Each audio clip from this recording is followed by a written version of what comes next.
Welcome back to Comic Book ASMR. Today we're going to be doing another comic haul video, and I got a nice little graphic novel to show off in the middle of my two floppy store folios here. So we're just going to go ahead and get started. So first off, we have Action Comics number 1044. Got the standard cover for this one. Not sure why I don't have the variant, but I think I probably just liked the art on this one better when I saw it in previews maybe. So right off the bat I noticed that the initial art in here looks like a flashback sequence. It's not done by the same artist as the rest of the book, which I've been praising for quite some time here. Old Federici's stuff, which, yeah, I'm really loving his work. I hope he just continues to do more and more stuff. He's a really great talent, and I'm sure he's been doing this for a while. He just may have made his way recently into the DC ranks here, but I'm really enjoying his stuff. It just adds such a level of quality and drama to his work here. So yeah, this is wrapping here soon. I'm not sure how many more issues, but it is coming to a close, I'm sure. It's been going on for maybe almost a year now. I don't know. It seems like it's been a while. Then we have Batman Catwoman number 12. This is Jim Lee variant cover here. And this is the last part of the story that's taken way too long to come out. So after I finish this, I will bundle all of my Bat and Cat story together and sell it for half cover price plus shipping on eBay.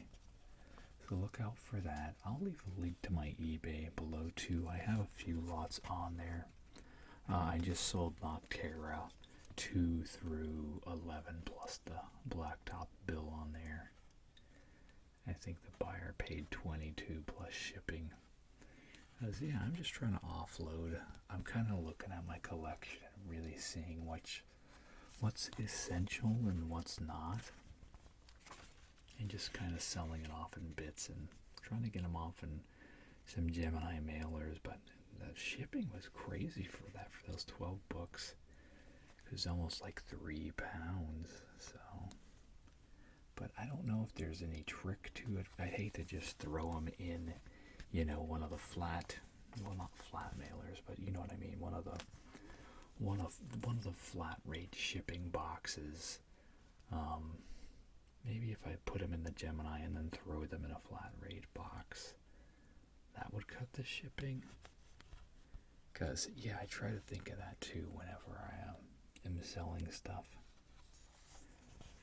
But, yeah, the story's been okay. It's just strange, which, if you've been reading Tom King for any stretch of time, yeah, you can gather that he can be pretty strange in his writing sometimes. So it's been an okay story, but not one I need to keep, so someone else might appreciate it more. So yeah, if this is issue 12 and these are 5, we're gonna go like 2.5 or 3 a piece times 12. So 36 plus shipping. There's a lot of this if you've been waiting. So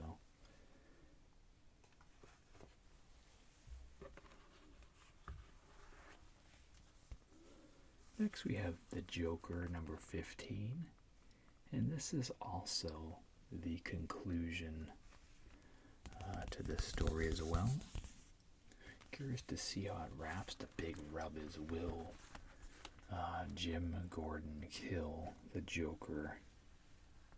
Which I don't think he will. But if he does, okay.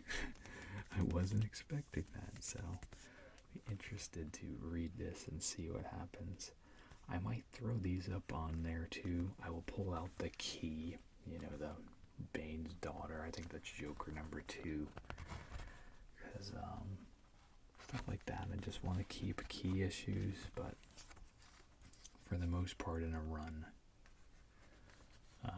if it's just kind of ordinary, more or less, then I'll sell that off. So, I don't know. Once again, this has been a pretty okay story. I feel like it could have wrapped sooner, though. This is interesting. This is kind of showing the history of Joker and the Batman here a bit. The lives he's ruined here. We see Jason Todd and Barbara down there.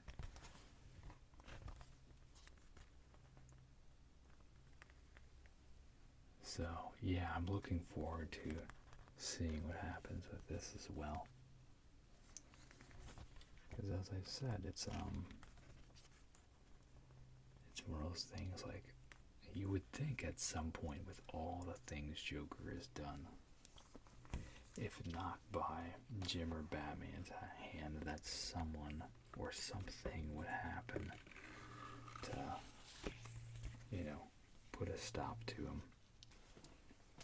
Next we got Captain America, Sentinel of Liberty, number 2. And I enjoyed the first issue. The art was pretty good. The story is kind of we'll see. They're talking about his shield now being rooted in some sort of nefarious purpose, so that part is annoying. It seems like they just can't seem to tell a Cap story without defacing some part of the character. So that is frustrating to me. But yeah, I remember one of the interesting things, Steve has managed to move back into the house he grew up in. And when he was a kid, he was a nobody, so no one really knew anything about him. So he was able to just kind of slide in and get his spot back. And kind of do things again on an urban street level. So that's a piece that's kind of fun. And I love this George Perez tribute they put in here. It's really nice. So, yeah, if you don't or haven't seen this yet or don't have this, I think it's just in all the Marvel books this past week that have come out. Have it in there. So, but yeah, I'm looking forward to hopefully continuing to talk about the Cap book on here, because it's been a while since I've been able to praise a Cap story. So, and then we got the fun Predator versus variant here. So, very cool. My oldest kid loves Predator, so he saw that cover and he's like, it's so awesome. Next we have Batman Fortress number 2. Again, a little cardstock action.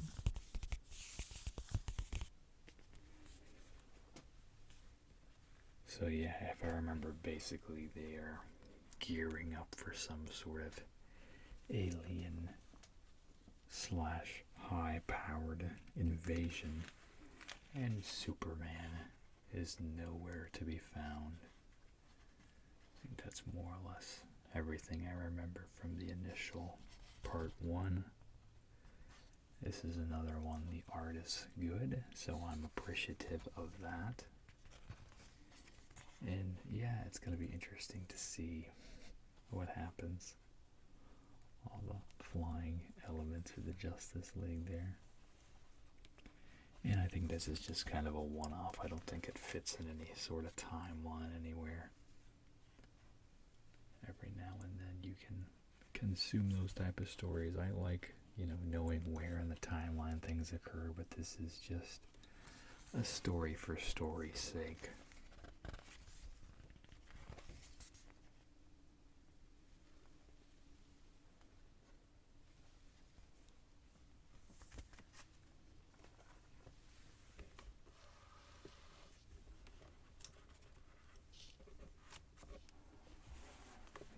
get to the last book in here. It's always hard to get out. Oh no, there's still one behind it. That's going to be even harder to get out. Next we have the Batman 89, number 6 of 6. So a nice, beautiful cover here. So this was still done by the main comic artist of the story, and then I think, let's see, yeah, Pablo Rivera. He painted it, I believe.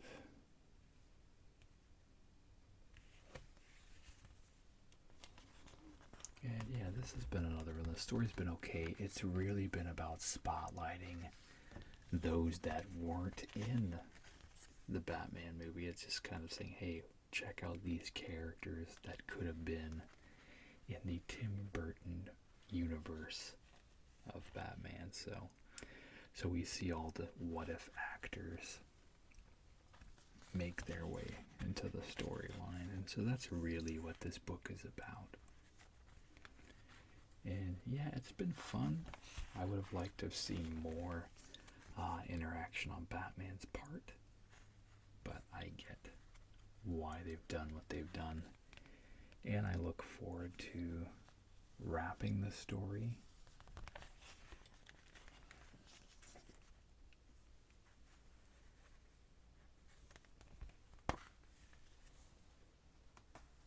And let's try to get this last one out.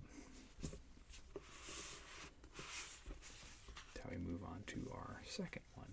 Okay, so we've got Detective Comics 1061. Nice Lee Bermejo cover, as always. And he's got his book coming soon. So yeah, this is continuing on with the Riddler storyline here, with a strange facial hair. I don't know why they gave him this facial hair. It's really weird. And I'm trying to remember exactly what's going on. I know that Riddler is kind of targeting some elite type of people, and I think he's got one of them in his pocket to pull the trigger on whatever his master plan is. But I don't recall a lot about this story, honestly, and I think the person who Bruce was dating somehow got caught in the middle of all this. So, and then we keep seeing developments with this newer detective character.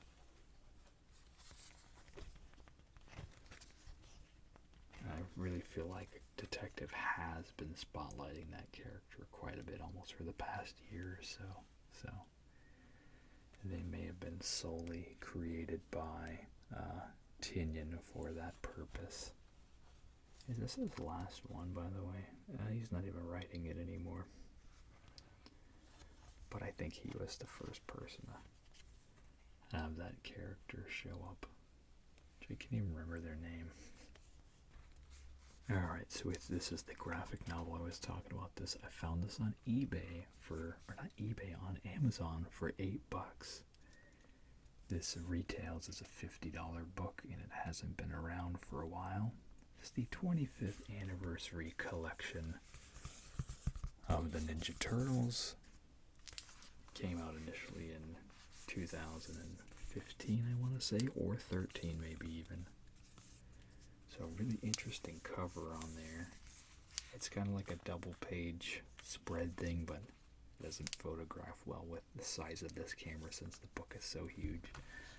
But from what I've gathered here, this is Eastman's kind of cherry-picked favorite turtle stories. And most of these I don't think are collected in the Works stuff. So one thing that irks me, it doesn't say which Turtles comics they appear in, but I know some of them, like the initial one is the Raphael one-shot when he meets Casey. And they've kind of gone back and forth here with things. So this one is colorized, and then some of the other stories are not. So this one is, but it's colorized in a way that's different too. I noticed it hasn't been the same as other times I've seen it. But it seems like the first bit is a lot of like Casey Jones and Raph stories, and then towards the end it gets into like different stuff here. So then there's like this little time story, super short story in here.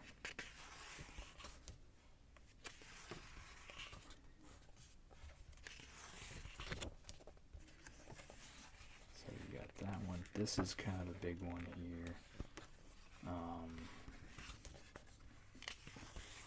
Kind of like a Bruce Lee tribute thing, I believe. The Shell of the Dragon.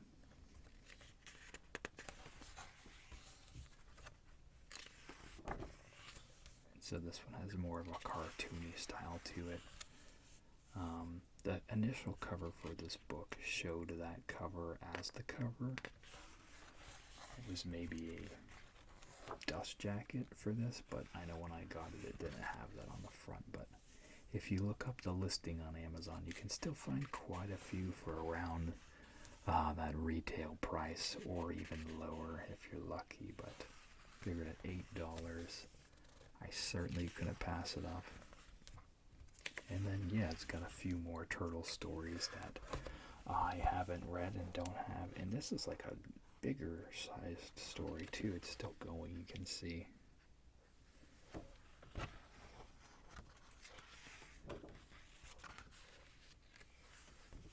And then, I'm not familiar with this particular story here, but the front tells you all the different stories.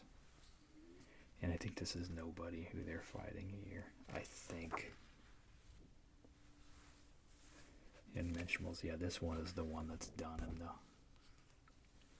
gray tones. Where you often show them they're like in like their gangster attire and stuff.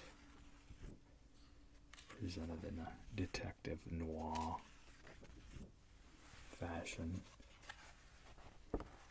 So this one looks like it's kind of a bigger story too.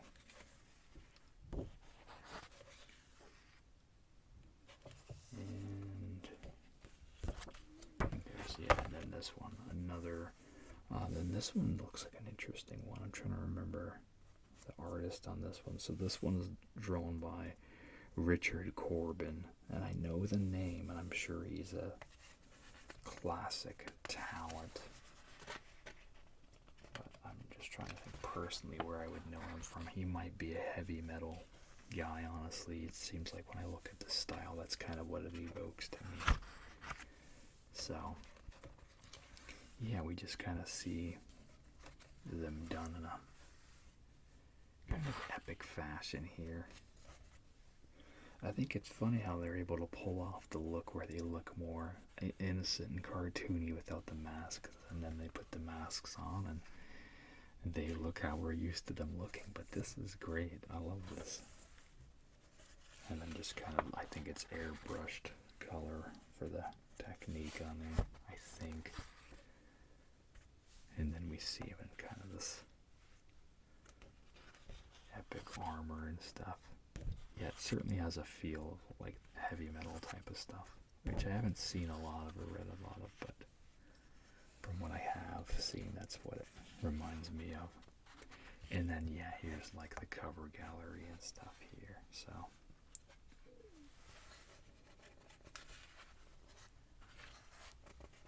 and then there's I can't show them in frame here, but they show the Turtles 8 with the Cerebus image on there.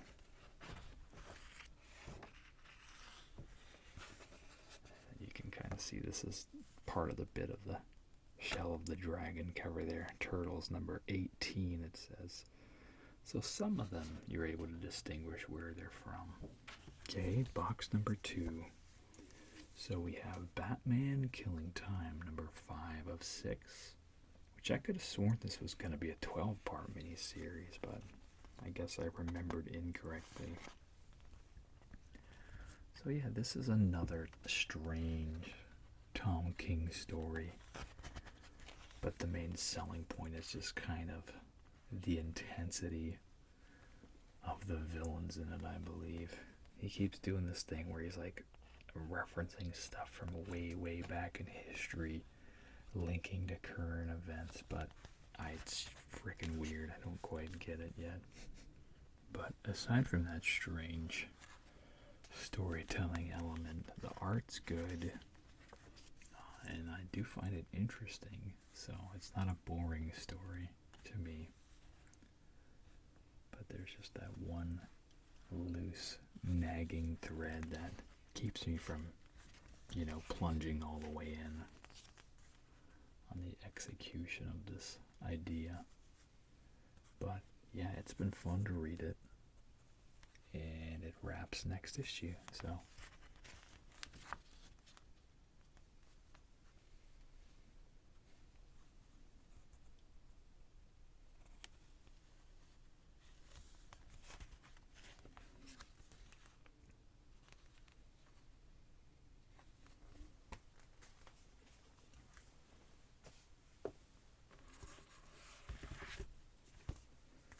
next we have Batman 125. Again, another nice Jim Lee variant here.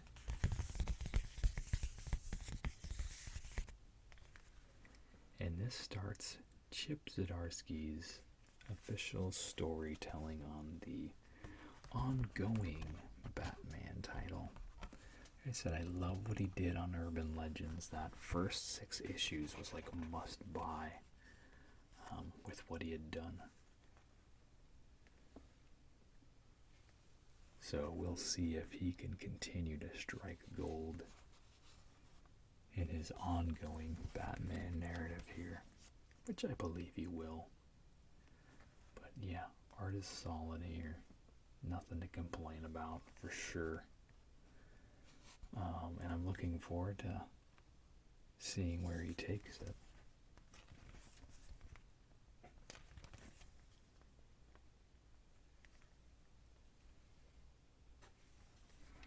I keep getting confused and thinking that this is going to be the series that has the opera theme stuff, but that's going to be in Detective Comics coming up, I think.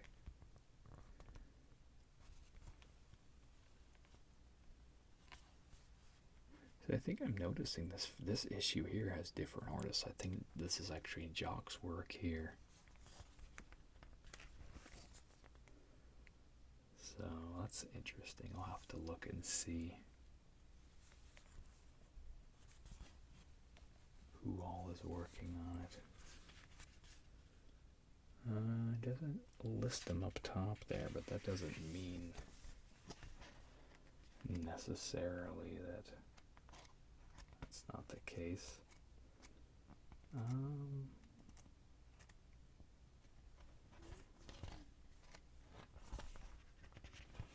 Alright, I can't pinpoint it this second, so I'm not going to worry about it.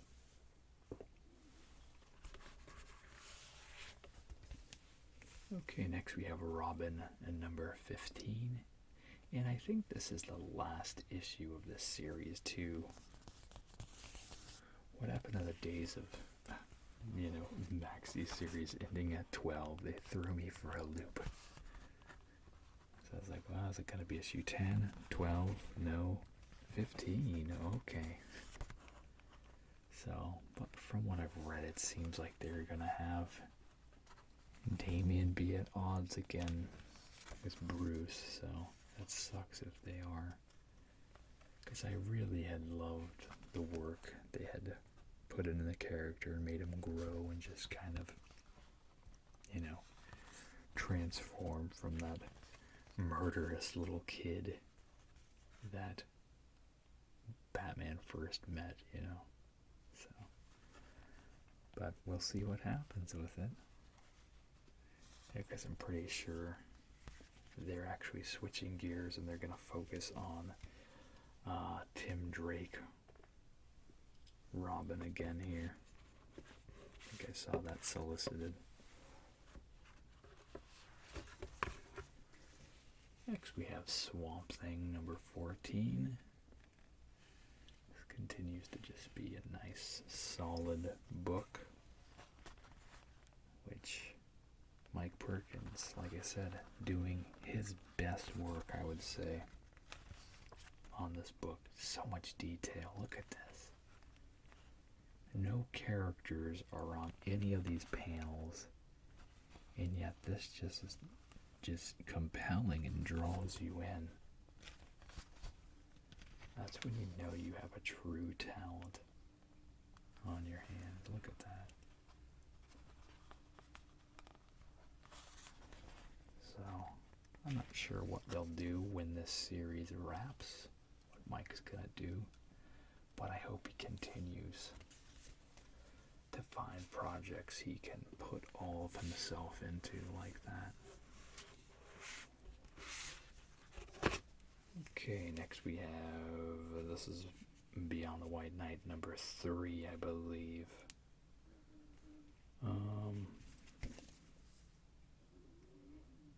Maybe, I'm not sure. It doesn't show it. At least they can't pick it up on the front. Oh yeah, book 4.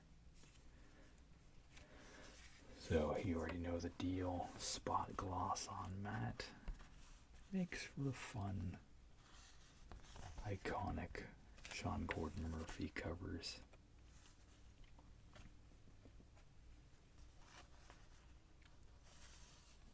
So, not really any additional ways I can sell this to you all. If you like Sean Gordon Murphy stuff, you will, of course, have this on your radar and be picking it up. I can't say right now that anything really super new and compelling has happened. I know the first part, they're like, hey, Bruce and Harley are married, and Bruce was in prison and stuff like that, but that's probably been the biggest thing that I can recall from this story so far. Really, outside of that, nothing else is really striking me. But yeah, it's good to continue to, you know, meander in this universe and kind of take in Sean's art.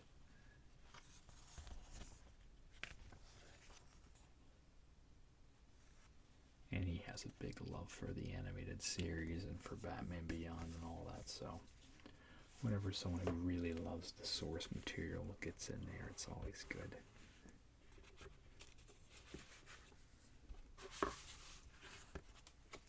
Okay, next we have Ninja Turtles number 130. And we see old Ground Chuck, I think is his name. Venus there. So they've really been putting him in more things. I don't recall him being in the Ninja Turtle stuff a lot. I just remember the figure they made of him. And then they put him in the Shredder's Revenge game, and I've been seeing him pop up in the actual, he was in the cartoon a few times, which I don't remember any of that. I just remember that character being, you know, a funny pun toy. So it looks like they've gone kind of the, a little bit odder of an artist. I know this person has worked on the Turtles books in the past. He gives them a bit more kind of buggy-eyed look.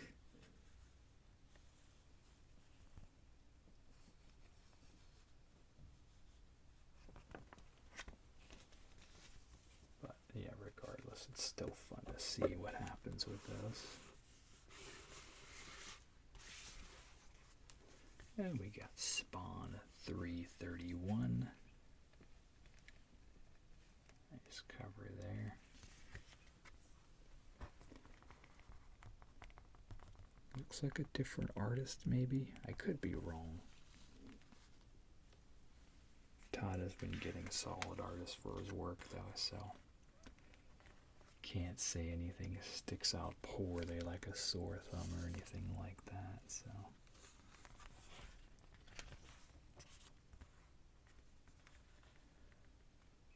See kind of a angelic war going on there. That's cool.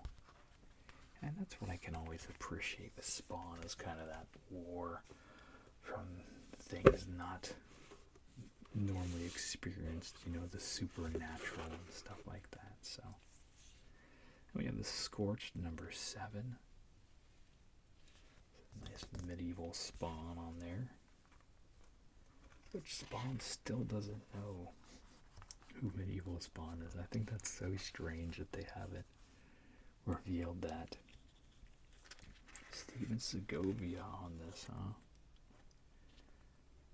So, I think the color palette's brighter on this, though. Everything looks a bit more shinier than normal.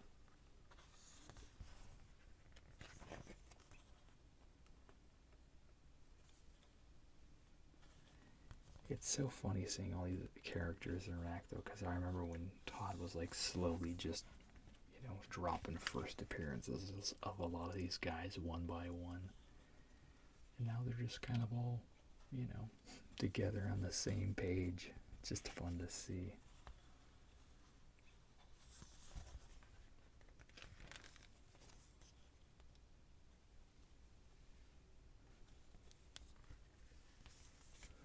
Alright, well that's going to do it for my books here. I'm about to go on vacation for this week here, so hopefully I'll have a nice vlog video compiled for you guys. We'll see what happens. But yeah, make sure to like, comment, subscribe. Let me know what you want to see. And as always, you all have a super slumber. Thanks. Bye.